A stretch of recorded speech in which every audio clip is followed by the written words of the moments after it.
You're seeing wicked meme after wicked meme. You're hearing snippets of drama from your friends and coworkers and thinking to yourself, man, what the hell is going on here? Also, thank you to Rocket Money for sponsoring today's video. More about them later. Let's play a game. You think of a brand or product, I'll tell you if they have something Wicked themed or have done any sort of Wicked collaboration. Did you say Skittles perchance? Yeah. Build-A-Bear? Of course. PetSmart? Obviously. Cascade dishwasher pods? Well, yes. Chili's? You know damn well. I mean, the list just goes on and on and on and on. So what is all this fuss about? Why are they causing such a ruckus? Well, to answer that question, we're gonna have to go back to Indiana circa 1983. Just kidding, we're actually gonna take it even further back to 1900 when the book The Wonderful Wizard of Oz by L. Frank Baum was published. This book was then turned into the 1939 Wizard of Oz movie that I'm sure everyone is more or less vaguely familiar with, unless you're maybe like younger than me. If you for whatever reason haven't even heard of this film at all, this movie The Wizard of Oz, starring Judy Garland and featuring iconic songs like Somewhere Over the Rainbow, is celebrated for its groundbreaking use of Technicolor. Am I now going to proceed to explain to you the plot of The Wizard of Oz even though you probably already know it? Well, yes!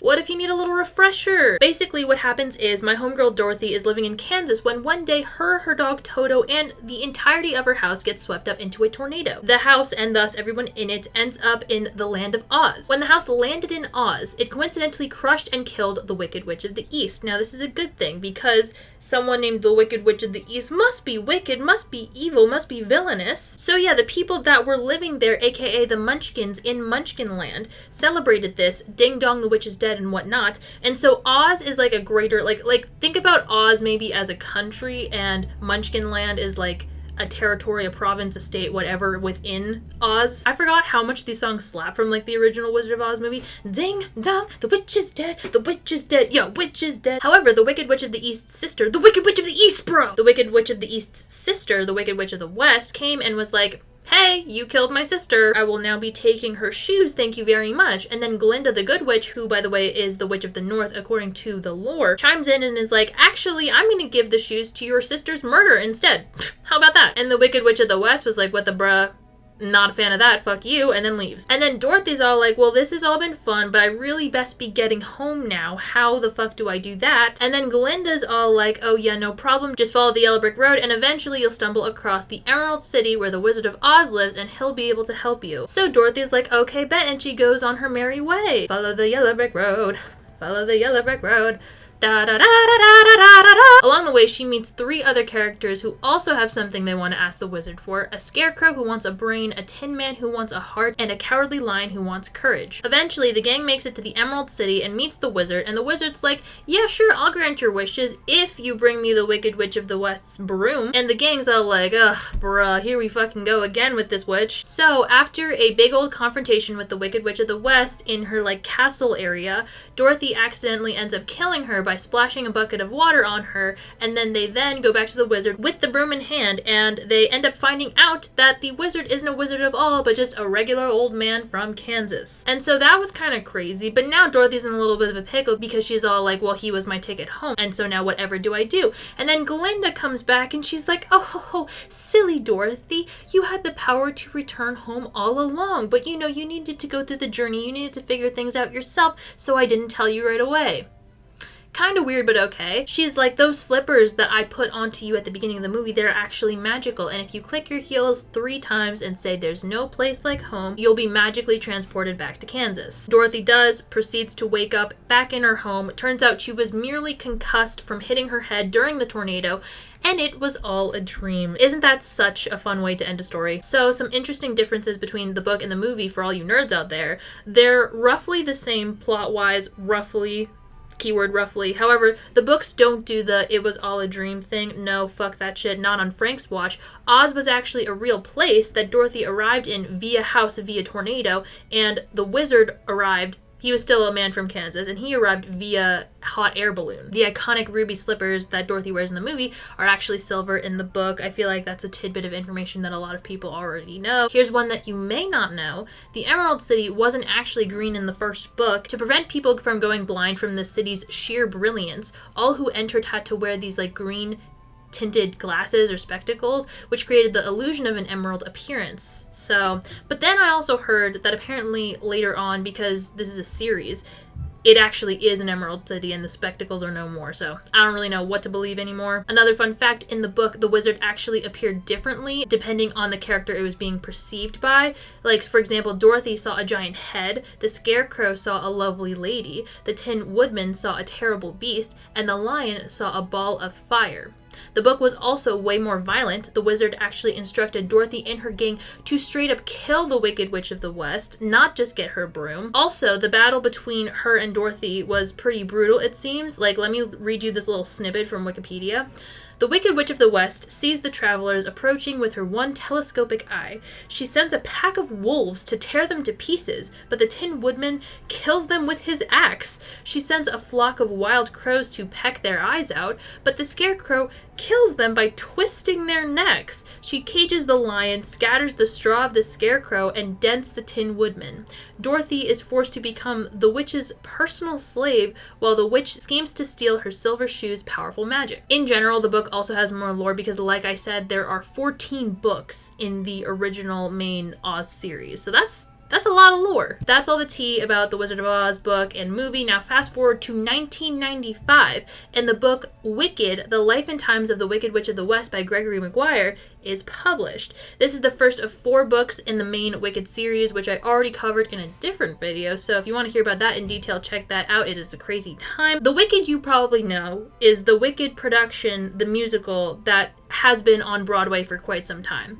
I believe since 2003. Wicked Part 1 and Wicked Part 2 released in 2024 and 2025 respectively with Cynthia Erivo and Ariana Grande, which I'm sure you've seen a lot about, as well as the Wicked Broadway production, are both based off of this book and by extension, the original Wizard of Oz story. The Broadway show, like I said, is a musical, and the Wizard of Oz movie is also a musical, but the songs in each are completely different. I haven't read the original Wizard of Oz book or any of the books in that series. I watched the movie a long time ago, the one with Judy Garland. I did, however, read Wicked the book last year for the video that I made, and let me tell you, it was a hard read. Not because it was unenjoyable, but because I'm dumb. I would read a sentence and be like, huh? And that process repeated over and over again until I finished the book. I do feel that maybe when I made my video about these books, I was a tad harsh in my commentary because some of y'all informed me in the comments about some additional context about the author and the events that were going on in history and whatnot. And I know that a big thing was the author is gay, and there was like the whole AIDS thing going on during that time, lots of angst, lots of, fear. So, that it's important to read works in the context of their time. I totally get that. And that explained the significance of certain scenes and whatnot. But to me, that spawned 2 different realizations.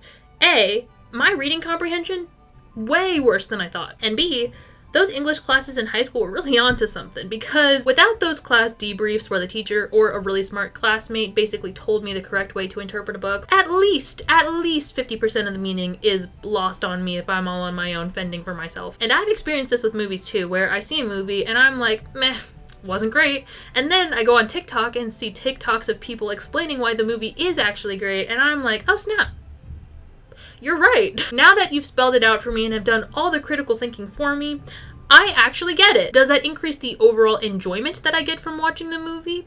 No, not really, but it does make me appreciate it more. So Wicked, like the title implies, is the backstory for the Wicked Witch of the West. It's very political, very dark, very lore heavy. There were a lot of crazy moments in this series, but one that I remember in particular was that Elphaba, aka the Wicked Witch of the West, disassociated so heavily during the entirety of her pregnancy and birth because she was so deep in grief that she straight up did not recognize her own child. Like, this kid just showed up one chapter and she's like, bro, who the hell is this? Girl, that's your son. You birthed him. And maybe that's symbolic or a metaphor or whatever the fuck, but when I read that, the only thing that was going through my head was, damn, that's crazy. That's crazy. So this book was then adapted into the hit Broadway musical by the same name, which I actually saw only a couple months ago, so it's very fresh in my brain. I've seen Wicked on Broadway a total of 2 times, once when I believe I was in elementary school, and then the other, like I just said, a couple months ago.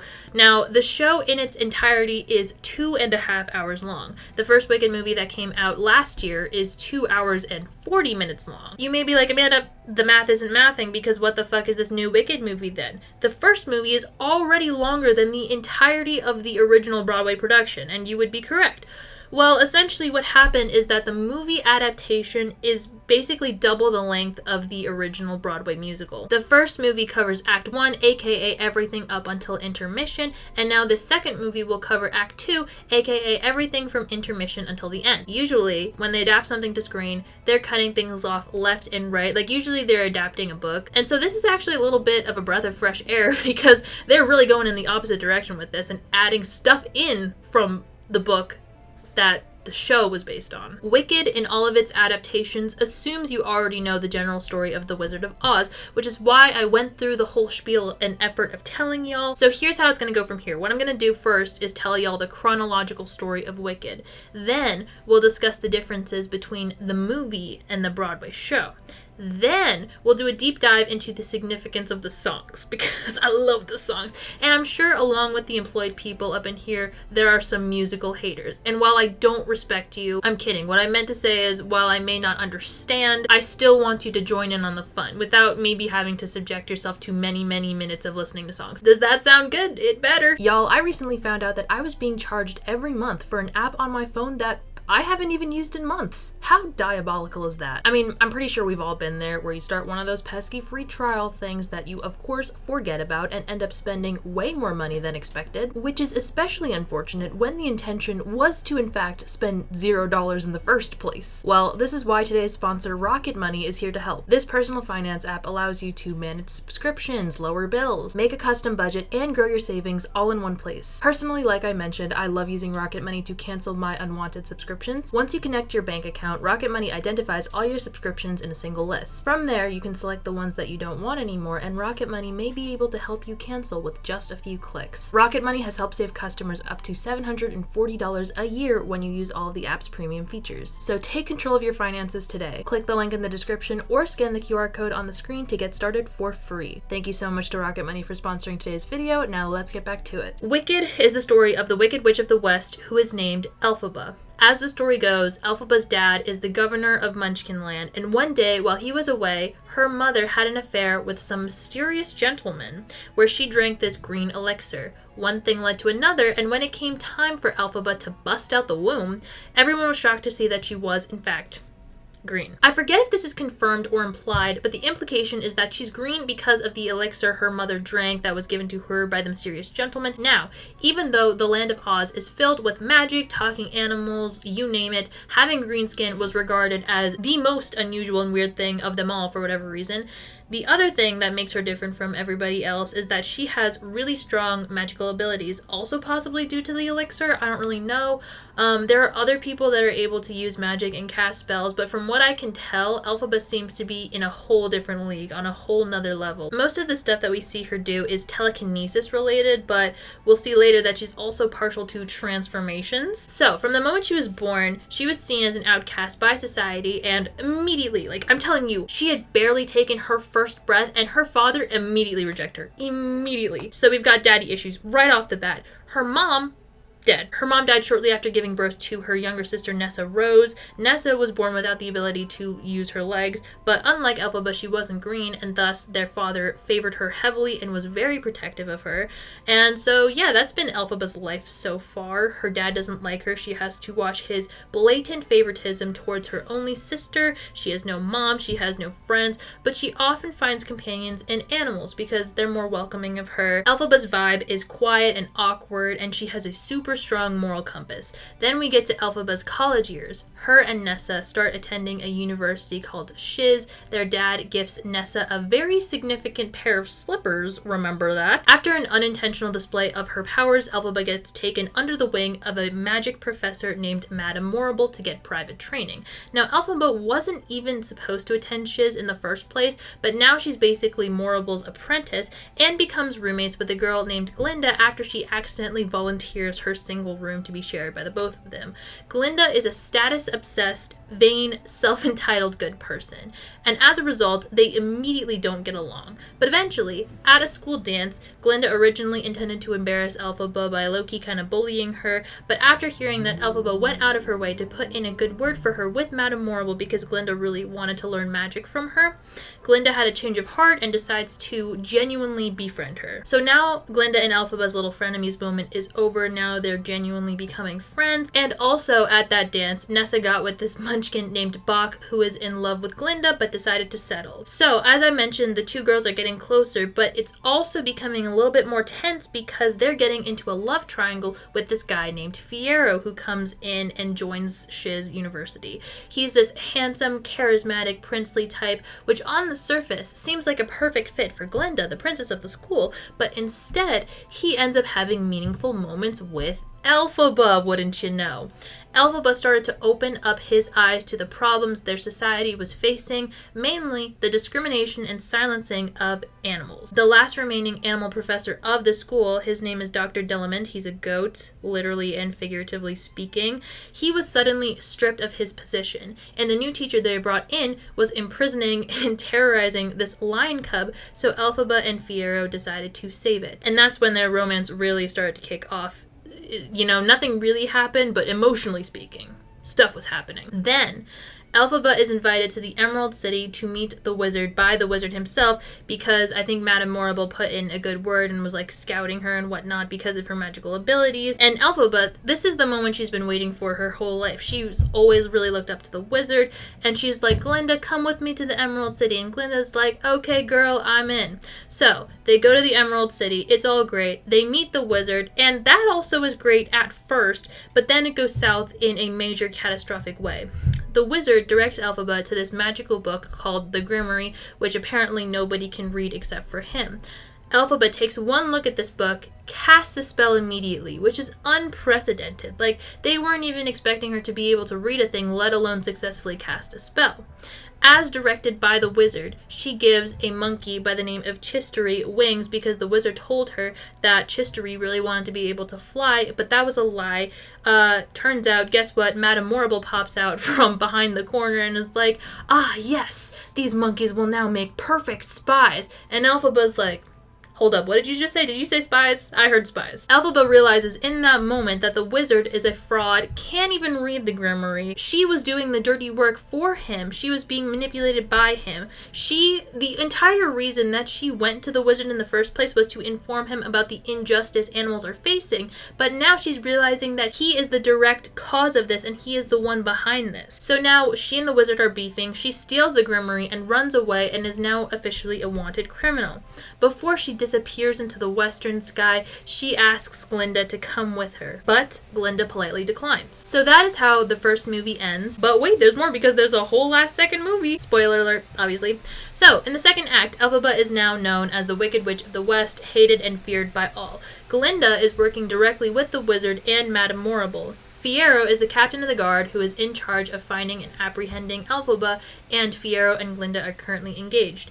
Elphaba decides to emerge from hiding to ask her sister Nessa for help, but it turns out Nessa turned into the brutal dictator of Nicaragua, so she is now the governor of Munchkinland because their father died of a shame-induced heart attack after hearing that Elphaba's a fugitive. So Nessa, obviously, she was a little shaken up by that death, but also she was shaken up by the fact that her man, the man that she's been pining after, does not want her. So in order to keep him with her, she is stripping all of Munchkins, Bach is a Munchkin, she's stripping every Munchkin of their rights for the sole purpose of making sure Bach will never be able to leave her.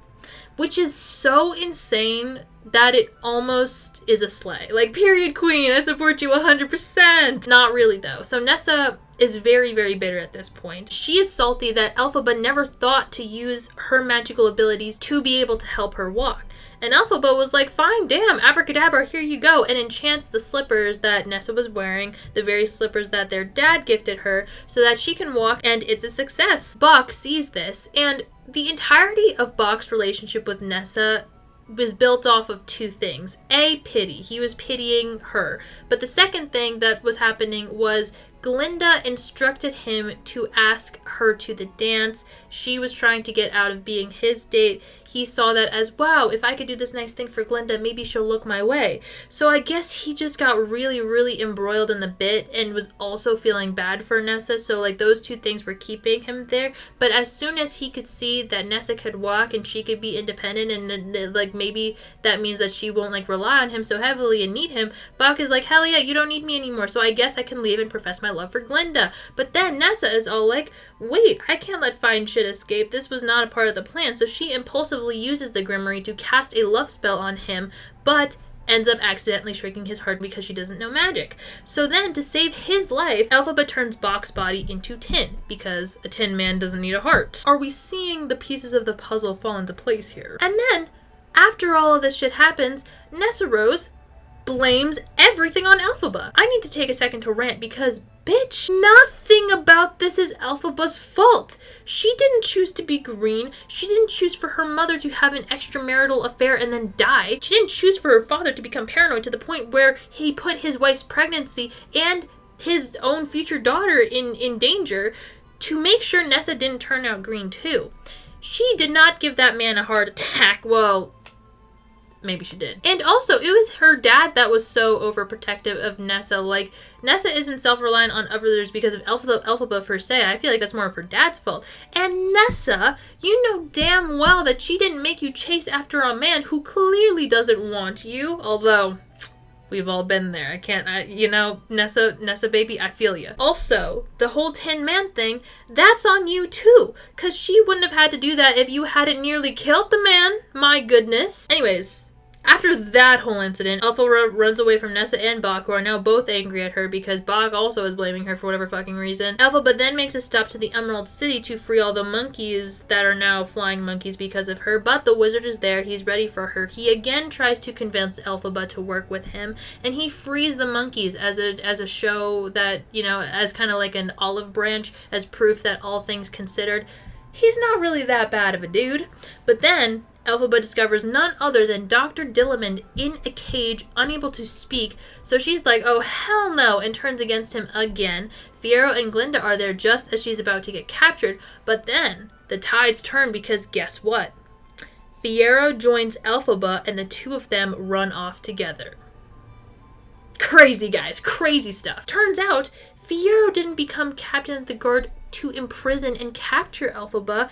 He did it to find his woman. The men in this story really ain't in, but when are they ever? Am I right, ladies? But I mean, look, Elphaba's dad, a douche. The wizard, pathetic. Bach and Fiyero both used other women in order to get the one that they love. I mean, when does it end? So Fiyero and Elphaba run off into the sunset. Glinda is super hurt by this, obviously, and because of this, she tells Madame Morrible and the wizard, hey, if you really want to catch Elphaba, make up a rumor that Nessa is in danger and she'll come a-running. But hey, you didn't hear this from me. And Madame Morrible and the wizard were like, okay, bet, but I'll do you one better. Let's crush her with a house. Let's kill the bitch. It was Madame Morrible who created the tornado that sent Dorothy's house a-flying, which ultimately landed on poor Nessa Rose. Elphaba raced to the scene just as Glinda is sending Dorothy on her merry way, in her dead sister's shoes, mind you, in her dead sister's shoes. So Elphaba's like, girl, what the hell, man? Those are my dead sister's shoes. I should have them instead. The two get into a tussle, and just when Elphaba's about to get captured, Fiyero rushes in and saves her by getting himself captured. He was to be taken to a field, tied to a post, and tortured.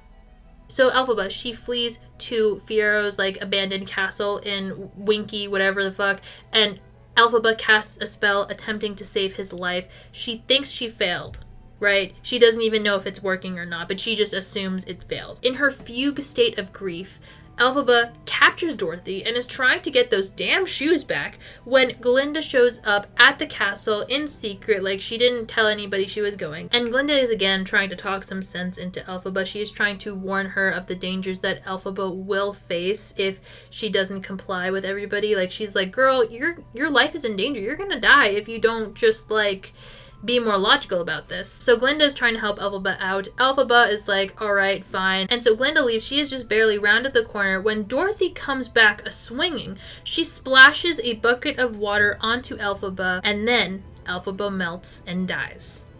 Crazy stuff. Glinda saw. She did in fact see. Dorothy takes the broom to give to the wizard as per his request. The only thing that remained was the green elixir bottle that Elphaba kept with her because that was the one thing left from her mom. So Glinda, recognizing the bottle, snatches it up, goes back to the wizard, confronts him, and is like, "Is this you?" The wizard was like, "Damn, it is me." He realizes that Elphaba's his biological daughter, and his whole thing is he's always wanted a daughter. So this like rattles him to his core now that, you know, she's dead now. And it is in fact all of his fault because he sent Dorothy to kill her. So, you know, he's rattled, and Glinda obviously is rattled because she just saw her best friend die. Glinda is spreading the news that the Wicked Witch of the West is dead. The wizard, like I said, this really rattles him, so he straight up leaves in his freaking hot air balloon, leaves Glinda in charge. All of Oz is celebrating. Glinda is leading the celebration. But here's the thing. Elphaba didn't actually die. She faked her death, rendezvoused with Fiyero, who is also still alive because Elphaba turned him into the Scarecrow, and the two of them lived happily ever after in secret. Wow, was that not a journey, y'all? Isn't it satisfying how that all wraps up? Elphaba is the Wicked Witch of the West, Nessa is the Wicked Witch of the East, Glinda is the Good Witch, aka the Witch of the North, Bok is the Tin Man, Fiyero is the Scarecrow, and the Cowardly Lion is the lion cub that Fiyero and Elphaba saved in Act 1. So, the Broadway show and the movies are super similar, like basically identical-ish. They were very faithful when they made this movie. And when I was watching Wicked on Broadway recently, like I noticed they had the same lines, same songs, same like beats. The differences that I noticed were more as a result of like the medium, like the mannerisms of the actors were way more theatery, and the comedy was a little bit more like campy as well. Also, when I saw the Broadway show recently, I was sitting next to someone's fuck-ass boyfriend, and I'm gonna put him on blast right now. Not only, y'all, did he pull out his phone multiple times during the performance, but there were points where he was singing along to the songs. One of them being Defying Gravity. Defying Gravity, mind you. If you're not familiar with theater etiquette, both of these things are absolutely not okay. So to that dude, count your blessings, because just know I was this close to strangling you that day. This close. All of the songs in the first Wicked movie are the same as in Act 1 of the Broadway show. However, apparently, in the second movie, there are two original songs, one called No Place Like Home, sung by Elphaba, and one called The Girl in the Bubble, sung by Glinda. So that's going to be interesting. Really, the only difference is that they expanded the scenes and the backstories in the movie to include some lore from the book, and that wasn't included in the Broadway show because the Broadway show is a lot shorter. There may be even more differences in the second movie. Who knows? I mean, apparently, like, already we have two more original songs than the first act did. But here are some theories that have been circulating about differences in the second movie. So, in one of the very first scenes of the first Wicked movie, we see a cloaked figure riding out of Elphaba's castle, which could very well be Elphaba riding out on Fiyero's horse. I low-key kind of hope that this character, the cloaked figure riding, is Glinda, even though it doesn't make as much sense. But I still think that would be a sleigh. But it is probably Elphaba.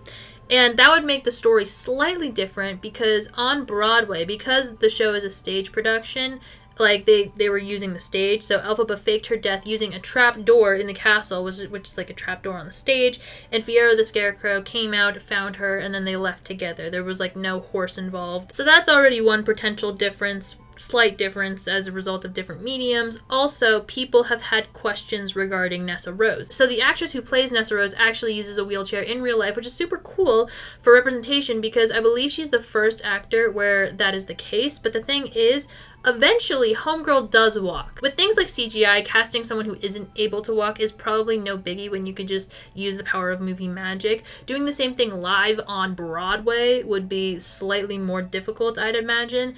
Now, I actually haven't seen the trailer of Wicked for Good because I like to be surprised. I like to be kept on my toes. So maybe these theories have already been addressed and resolved already, but I'm just none the wiser. Now, let's dive deeper into the songs. This is what I've been waiting for, y'all, because the songs slap. I have had a recent newfound appreciation for the songs and their lyricism. They just truly elevate the production to another level. And the vocalists, for that matter. The vocalists always slay.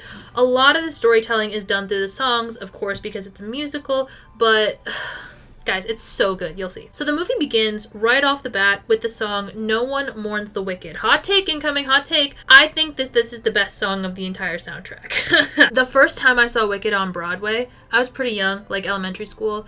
And one of the main things I remember is the very start of the show before the curtain even rose.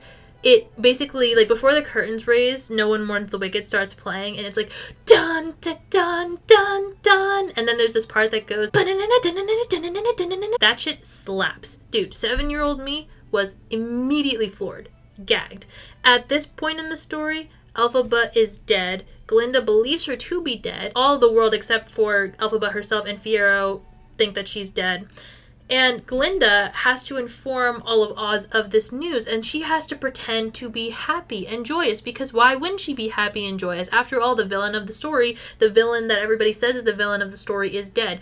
But she knows that this villain wasn't actually a villain. This villain is her best friend, and she is just barely holding it together, because at this point, she feels isolated because everybody that she has known and loved is, like, dead. And that being mainly Fiyero and Elphaba, who were her two, like, those were two people, her man and her bestie. But what I love about this is that you don't know that when you first see the movie and when you first watch the show. You can't fully comprehend the weight of this song when you first watch it. Like, the beauty of it really hits you the second time around and every other time around. So POV, everybody around her is celebrating naturally, because to them the villain of the story has been defeated and is gone forever. They're reveling in the happily ever after that they believe they are entering, because goodness has prevailed. At first, it's a little reminiscent of the song Ding Dong, the Witch is Dead from the Wizard of Oz movie, because they're like, good news, she's dead. Now, in the Wizard of Oz movie, they were singing about Nessa in that song, but the sentiment is very much the same. But then it gets a bit darker, when all the Munchkins are like, man, fuck her, let's spit on her grave. And then Glinda starts her part, which goes, and goodness knows the wicked's lives are lonely.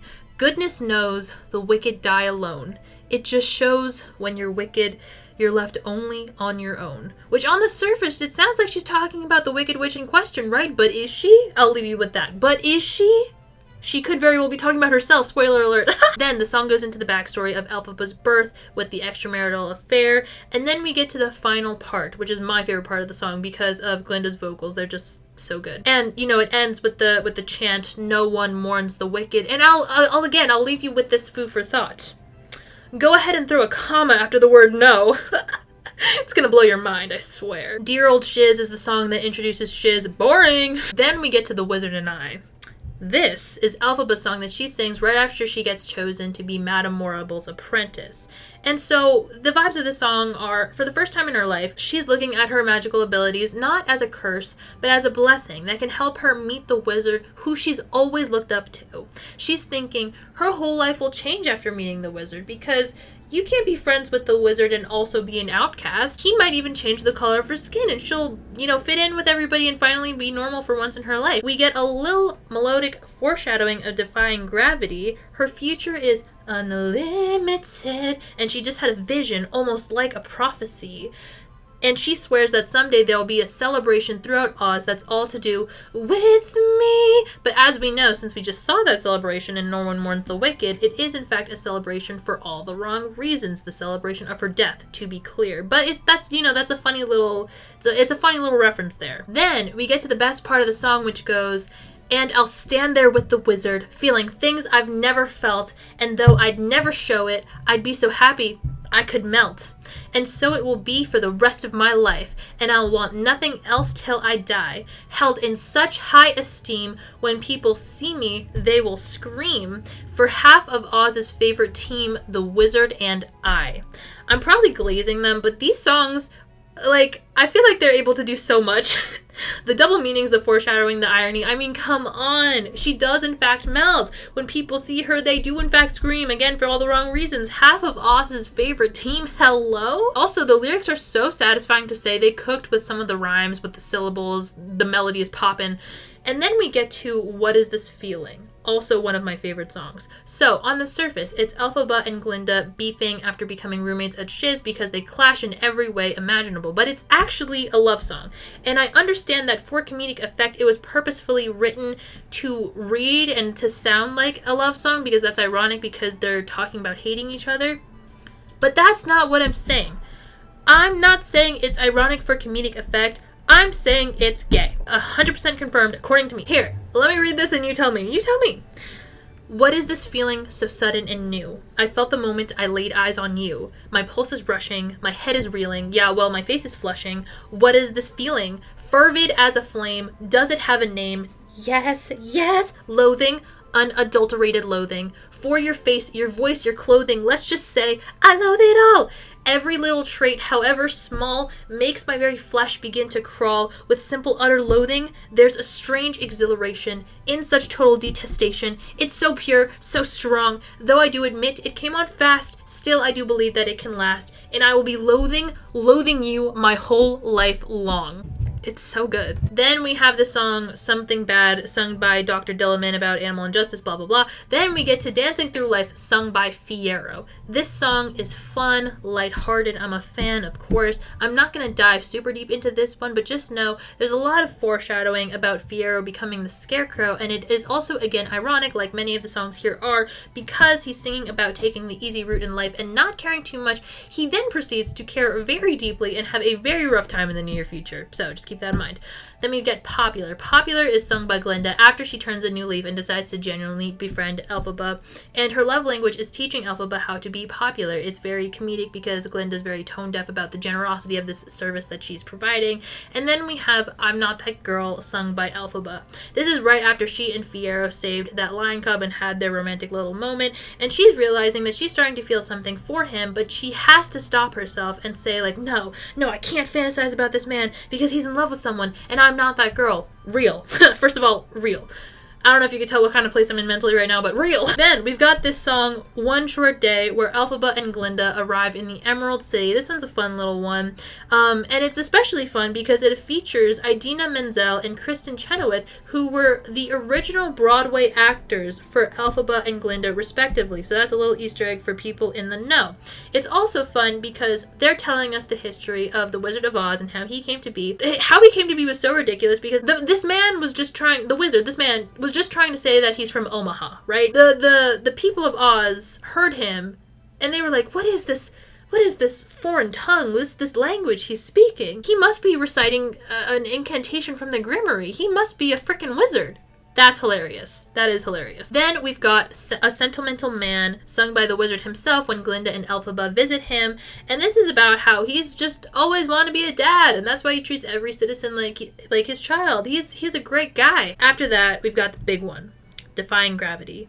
And this is how the first act / first movie ends. So, Elphaba just discovered the wizard is a fraud and is about to escape with Glinda, but they're in a fight about how they should proceed because Glinda is not totally on board with this plan. Glinda is all like, wait, you're being super rash right now, you can still make things right, just say you're sorry. If you run away now, you won't be able to help your cause. And then Elphaba's all like, I can't work with these people. I'm not like you who would just grovel in submission to feed your own ambition, but if you come with me, we can change the world together from outside of the system. And Glinda says, no. With peace and love, no. And then comes my favorite part of the song. I hope you're happy now that you're choosing this. I hope it brings you bliss. And this is both characters singing this simultaneously. I really hope you get it and you don't live to regret it. I hope you're happy in the end. I hope you're happy, my friend. And this is such a big moment, and I think people maybe misinterpret it at first because I feel like it's easy to look at Glinda and think that she's being selfish or taking the cowardly way out of the situation. But here's the thing. Glinda and Elphaba both share the same goal. Both of their goals on some level is to do good and to make the world a better place. But where they differ is how and why they want to achieve that. So again, that's why they both respect each other's decisions by the end of the song, even though they both wholeheartedly believe that their way is better. For Glinda, she's wanted to achieve status and power and popularity her whole life. And by having a prominent role in the system, she's able to have influence over what gets done. She sees that, she recognizes that. Elphaba doesn't want to play the game within the system at all. She wants to dismantle it entirely from the outside. She has just realized that she doesn't need to seek acceptance from people she doesn't even respect. So even though she's always resented being an outcast, being a fugitive isn't all that different from how she's been living her life up until this point. Both girls are sticking in their own comfort zones here and doing what feels most natural and right to them. These are both different routes to achieve potentially the same objective here. Like, who's to say who is right and who is wrong? And that's what's so good about it. You know what I mean? Anyways, so Elphaba hits her iconic riff, and then literally defies gravity by flying off into the western sky on her broom. Now, when Act 2 starts, there's a tiny time jump of we don't exactly know how long, but popular consensus is that it's about a few years, roughly. Glinda starts off with a song called Thank Goodness / also I think some people may call it Couldn't Be Happier, which is where we're caught up to speed on everything. Elphaba's been villainized. Glinda is an influential figure. Glinda the good. Fiyero is captain of the guard. They're engaged. And she's like, man, I couldn't be happier because I have everything I've ever wanted. Popularity, status, the hot fiance. So then, why am I low-key actually not as happy as I thought I would be? I mean, it's the classic thing of a character getting everything they've ever wanted and then coming to realize it isn't satisfying and that it's not actually everything they want and they maybe want something else. It's literally what Elphaba went through just a second ago in defying gravity, except Elphaba immediately rejects what's been given to her, whereas Glinda has come to a way slower realization, and now by this point she's like cemented in her role and she feels trapped by that. Then we have the song Wonderful, sung mainly by the wizard when Elphaba returns to free the flying monkeys, and it's about how, hot take, having power actually low-key slaps. The wizard is like, man, I love having power and being revered, even though I'm just a random man from Kansas. I'm just a humbug. The song also delves into the power of labels and rewriting history, which is a theme through a lot of these Act 2 songs. And then, when Fiyero and Elphaba run off together, Glinda sings the I'm Not That Girl reprise, which, as you know, was originally sung by Elphaba about Glinda, and now it's Uno reversed. Then we get Fiyero and Elphaba's duet, As Long As You're Mine, which is a hot and steamy love song where the sentiment is that their love may be doomed, but at least for now, they have each other. And I'll be damned if I don't enjoy this moment to my fullest. So I'm really excited to see this on the big screen, I must say. Then we have Elphaba's song No Good Deed, which is right after Fiyero gets captured and she's trying to save his life with a spell. It starts with an incantation. Let his flesh not be torn, let his blood leave no stain. Though they beat him, let him feel no pain. Let his bones never break, and however they try to destroy him, let him never die. But she can't tell if the spell is working, so she just assumes he's dead because everything in her life always goes wrong. And she's like, well man, what's the point of having good intentions if the outcome is so fucked up and bad? You know what? Maybe everyone is right and I really am the Wicked Witch of the West and I should just fucking embrace that because bad things happen anyway regardless of what my intentions are. Cynthia is gonna kill this and y'all better be ready. You're not. Then we have the March of the Witch Hunters, which is an ironic song, kind of comedic, sung by Elphaba's ops. Bach, aka the Tin Man, blames her for the state he's in, and then brings up the cowardly line and says that if Elphaba had just let him fend for himself, he wouldn't be as cowardly. Well, you got a point there, Bach. You got me there. Finally, we have the song For Good, which is the last song of the musical. This is a duet between Elphaba and Glinda during their last meeting when Glinda goes in secret to Elphaba's castle to warn her right before the bucket of water incident. This song, guys, it's so good. It's so good. Here's how it goes. Elphaba starts by saying, I'm limited, instead of unlimited, which is a sad callback to her previous songs where she had twinkle and hope in her eyes and she thought, the possibilities were unlimited for her. Then Elphaba goes on to say to Glinda, just look at you. You can do all I couldn't do, Glinda. So now it's up to you for both of us. Remember, at this point, Elphaba knows she's going to fake her death, so this is kind of like her goodbye letter to Glinda. But Glinda is none the wiser. Glinda responds, I've heard it said that people come into our lives for a reason, bringing something we must learn, and we are led to those who help us most to grow if we let them and we help them in return. I don't know if I believe that's true, but I know I'm who I am today because I knew you. Who can say if I've been changed for the better? But because I knew you, I have been changed for good. Are you kidding? Are you kidding? And then Elphaba responds, it well may be that we will never meet again in this lifetime. So let me say before we part, so much of me is made of what I learned from you. You'll be with me like a handprint on my heart, and now whatever way our stories end, I know you have rewritten mine by being my friend. And when they sing together, Elphaba sings the higher harmony and Glinda sings the lower, which is the opposite of what they've been doing this whole entire time, as a testament to how they've influenced one another. Are you kidding? They then apologize for how they've hurt each other, Glinda referring to the Nessa House incident probably, and Elphaba referring to the stealing her man incident. And then we are brought back to the ending of the song, No One Mourns the Wicked. We're brought back to No One Mourns the Wicked because this whole time we've been seeing the story as Glinda's flashback. Everyone is celebrating the witch's death and are asking Glinda about how she knew her, and this is why we're told the story of the two of them. But now when you hear the melody of No One Mourns the Wicked again, you understand, oh shit, knowing what we know now, this isn't really cause for celebration. Let's ponder and think about that. How are we feeling about this? I wasn't all that into Wicked when I saw the first movie, I'll be honest, but I'm a changed woman. I remember being pessimistic about whether the movie was going to be good when I made my Wicked According to the Books video, and everyone was like, you're being a hater, you haven't even seen the movie yet. I thought the promotion, because it was so much, I thought it was potentially like overcompensating for something that the movie was lacking. Can a girl be skeptical? A little healthy dose of skepticism never hurt nobody. But I actually did enjoy the movie quite a lot, so the egg is on my face. And now, as I've been descending deeper and deeper into this madness, I need a second to talk about Elphaba and Glinda. I love their dynamic. I love it. And I realize that the reason that I feel so fondly for them is because they're apple and raven coated. They are literally apple and raven. Yin and yang, Bakugo and Deku, whatever you want to call it, it's gay in every sense of the word. Now, you may not agree. Amanda, why are you discrediting platonic love? I love a good platonic relationship as much as the next person, but we all know that's not what this is. Am I wrong? Is there a problem, officer? Elphaba and Glinda are perfect opposites. Two puzzle pieces that fit together. Soulmates, if you will. Let's look at their colors. Take a gander at the color wheel and tell me what color is opposite of green. It's pink. Well, red, but pink. We've got the darkness versus the light, unpopular versus popular, insecure versus vain, submission versus rebellion. I mean, at every turn, you see them on opposite sides of the issue, and yet they still go well together, and yet they still need each other, and yet they understand each other the best. They see the best parts of each other because it is precisely what they know that they lack in themselves, and they admire each other for it. So anyway, as you can see, I'm having a great time with Wicked. Love Glinda, love Elphaba, love the commentary on history and how and why certain figures are villainized, history being rewritten as the story is actively being told, the subjectiveness of what's good. Do intentions matter? Does perception matter? It's not anything revolutionary or not anything that hasn't already been done before, but man, I eat the shit up every time, and I think it was very well executed. I will be glazing the hell out of this. And so now we're gonna step away from the source material and we're gonna look at the outside picture. We're gonna look at the actors, we're gonna look at the drama, we're gonna look at the memes. The audition process for this movie, so I've heard, was very brutal. It was months and months of sifting through many different people from all walks of life in order to find the perfect Elphaba and Glinda.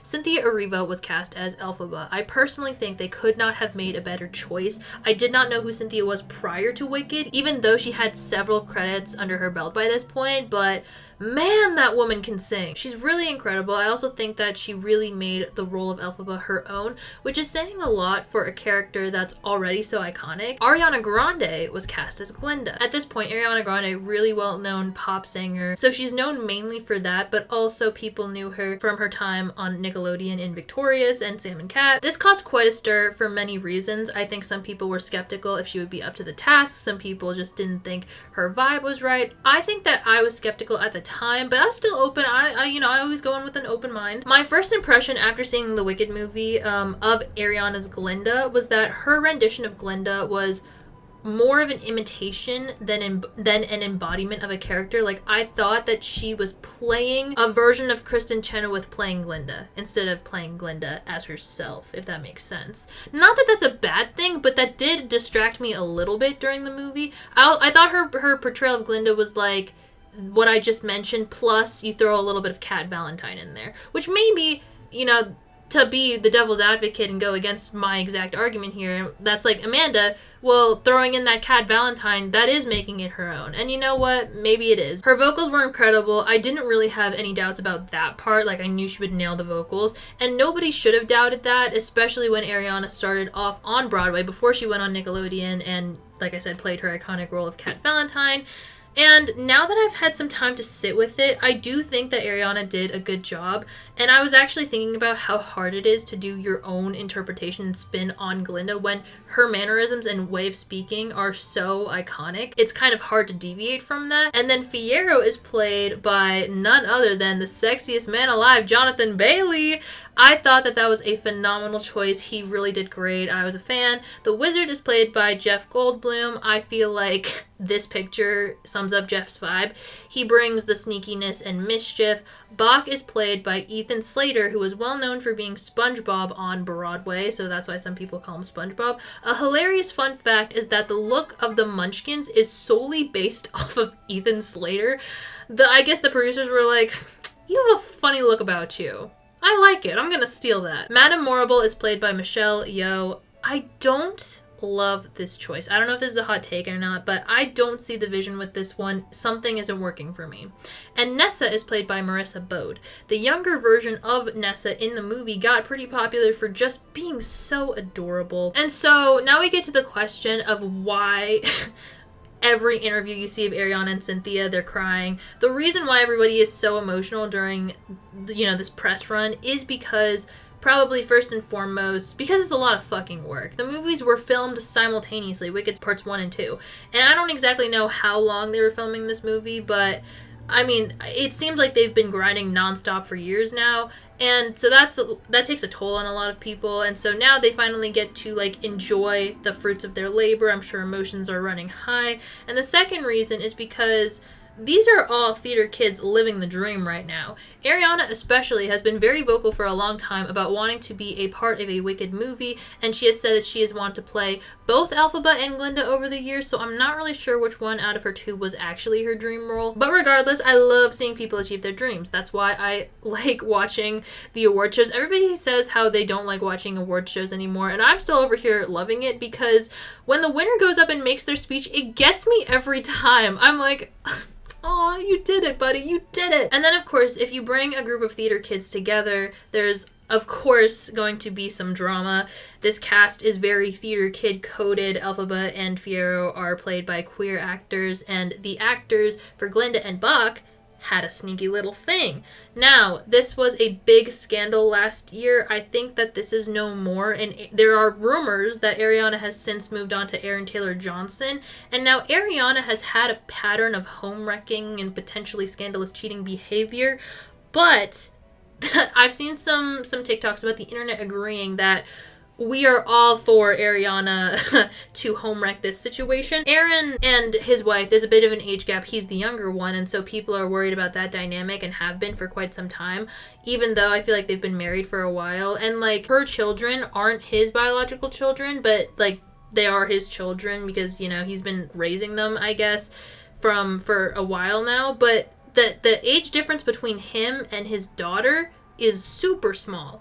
But I've also been seeing some people say that Aaron Taylor-Johnson is no saint. I'm not even going to get into this because I don't know what's up.